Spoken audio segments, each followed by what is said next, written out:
General stores, tea house and vada pav centre, automobiles, collection, constructions, Nehru Nagar, Vijapur road, Solapur. मुख्यमंत्री व दोन्ही उपमुख्यमंत्री यांच्या नेतृत्वाखाली आरक्षण मिळत असल्याचं बघून आनंद होत आहे. अदिती तटकरे. मराठा समाजाला आरक्षण मिळावे यासाठी गेल्या अनेक वर्षापासून आंदोलन सुरू आहे.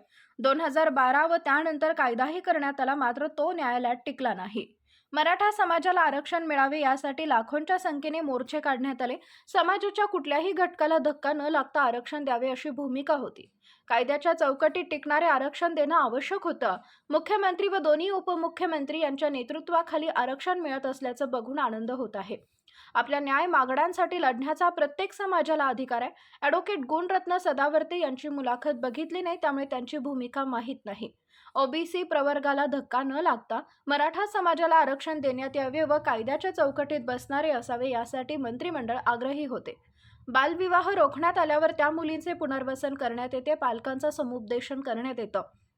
स्थलांतरित होणाऱ्या कुटुंबात बालविवाह होण्याचं प्रमाण अधिक आहे. अलीकडच्या काळात मुलांचे बालविवाह होत असल्याच्या घटना समोर आल्या. बालविवाह झाल्यानंतर अनेकदा मुली कुटुंबात जाण्याची हिंमत करते. त्यांच्या राहण्यासाठी हॉस्टेलमध्ये व्यवस्था करण्यात येते. यवतमाळ जिल्ह्यातील परिस्थितीचा आढावा घेण्यात येईल. बालविवाह रोखण्याचा प्रामाणिक प्रयत्न सुरू आहे. तक्रारी करण्याचं प्रमाण वाढत आहे. याला जबाबदार असणारे पालक, वाजंत्री, भटजी यांच्यावर कडक कारवाई करण्याची राज्य सरकारची भूमिका आहे. बालविवाह हा समाजाला लागलेली जुनी कीड आहे. ते एका दिवसात थांबणार नाही. आता बालविवाह थांबवण्यासाठी तक्रारी वाढत आहेत. बालविकास विभाग गांभीर्याने कारवाई करत आहे.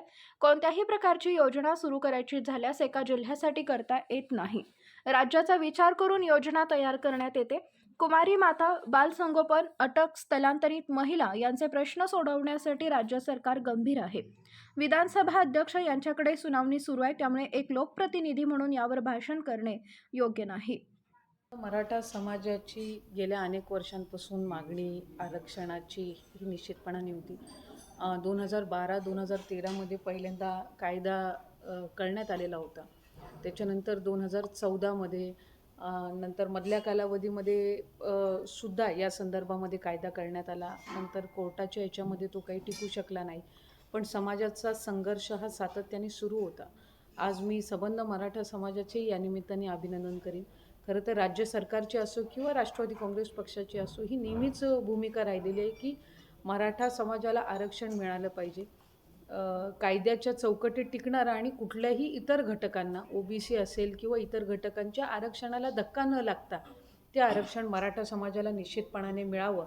आणि यासाठीचा लढा हा मराठा समाजसुद्धा गेल्या अनेक दिवसांपासून आंदोलनाच्या माध्यमातून, मधल्या कालावधीमध्ये क्रांती मोर्चे 2-3 वर्षापूर्वी, 3-4 वर्षापूर्वी निघालेले होते. त्याही वेळेला संबंध समाजाची मागणी होती आणि आज त्यांच्या अनेक मागण्या त्या ठिकाणी पूर्ण होत असताना राज्याचे प्रमुख म्हणून एकनाथ शिंदेसाहेब असतील, आदरणीय देवेंद्र फडणवीस साहेब असतील आणि अजितदादा असतील, या सर्वांचीच मिळून ही भूमिका होती की समाजाला आरक्षण आणि त्यांचे विविध प्रश्न हे सुटले पाहिजेत. आणि ते आज राज्य शासनाच्या माध्यमातून होत असताना निश्चितपणाने त्याचा आनंद आणि समाधान हे या राज्याचे एक नागरिक म्हणून मला आहे. बालविवाहाच्या संदर्भामध्ये जर आपण बघितलं तर गेल्या काही वर्षांच्या तुलनेमध्ये यंदाच्या वर्षी जी नोंद होण्याची आकडेवारी आहे ही वाढलेली आहे. म्हणजे रिपोर्टिंगचे जे केसेस असतात हे वाढलेले आहेत. ज्या वेळेला प्रशासनाला त्या संदर्भातली माहिती मिळते त्यावेळेला ते बालविवाह रोखण्यामध्ये आपण निश्चितपणाने त्याच्यामध्ये कारवाईही होत असते. आम्ही मधल्या कालावधीमध्ये ठोस भूमिका त्या ठिकाणी शासनाच्या वतीने घेतली की बालविवाहामध्ये त्याच्याशी जुडलेले जेवढे घटक असतील, म्हणजे भटजी असतील किंवा वादक असेल, गावातली मंडळी असतील किंवा ते दोन्ही कुटुंब असतील, ह्या सगळ्यांवर कडक कारवाई करण्याची भूमिका जी आहे ती शासनाच्या वतीने सुरू आहे.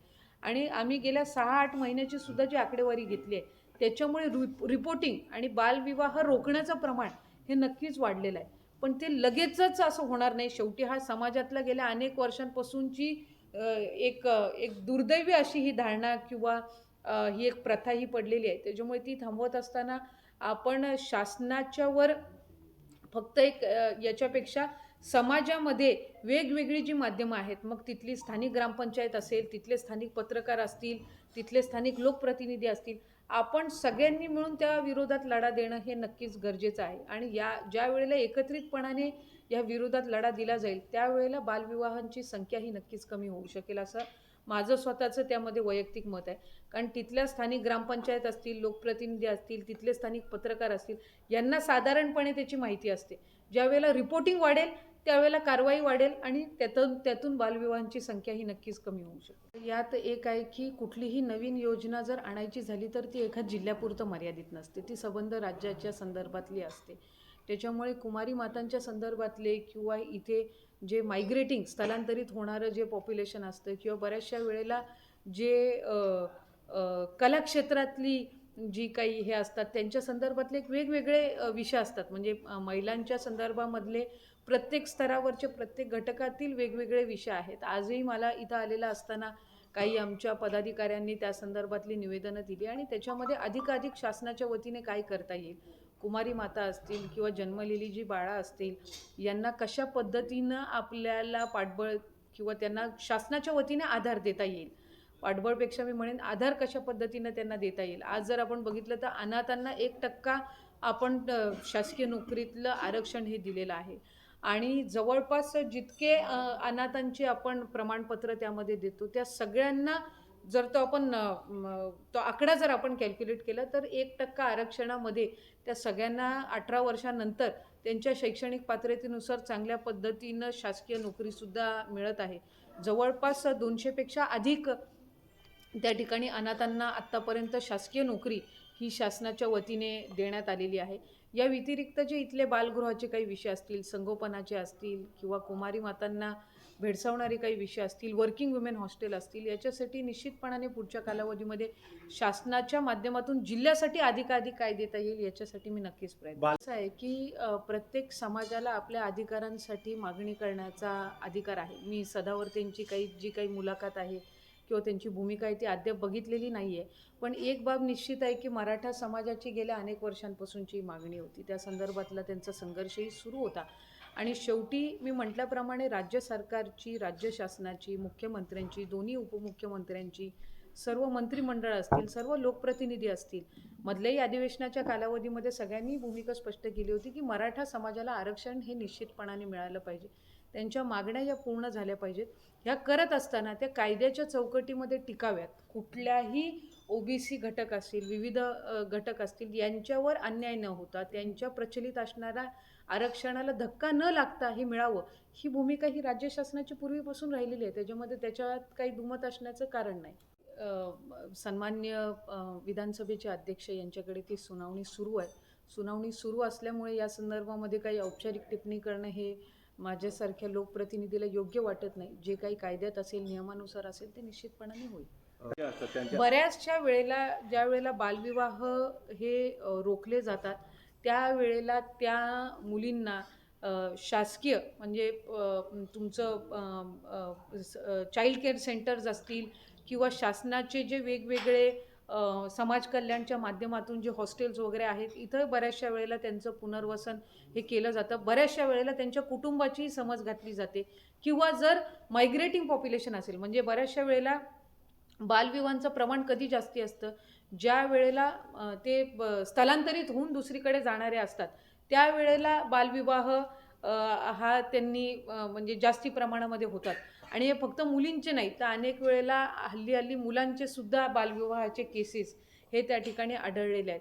त्याच्यामुळे अनेकदा आम्ही त्यांच्या नातेवाईकांनाही, तिथे स्थानिक राहणारे जे नातेवाईक असतील त्यांच्याकडे सुद्धा त्या जे पीडित असतात यांचं स्थलांतर हे केलं जातं. अनेकदा बालविवाह झाल्यानंतरही त्या मुलीची मानसिकता नसते पुन्हा एकदा त्या कुटुंबात जाण्याची, किंवा मग अशा वेळेला वेगवेगळे जे शासकीय आपल्याकडे काही रेस्क्यू होम्स उपलब्ध असतात किंवा हॉस्टेल्स उपलब्ध असतात, समाज कल्याण अंतर्गत ज्या वेळेला तिथं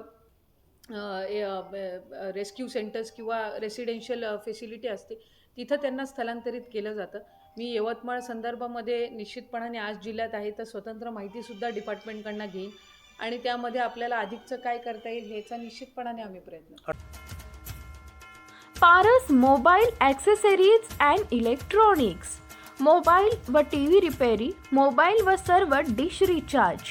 आमचा पत्ता 34/2/39 70 फूट रोड, न्यू पाच्छापेठ, सोलापूर.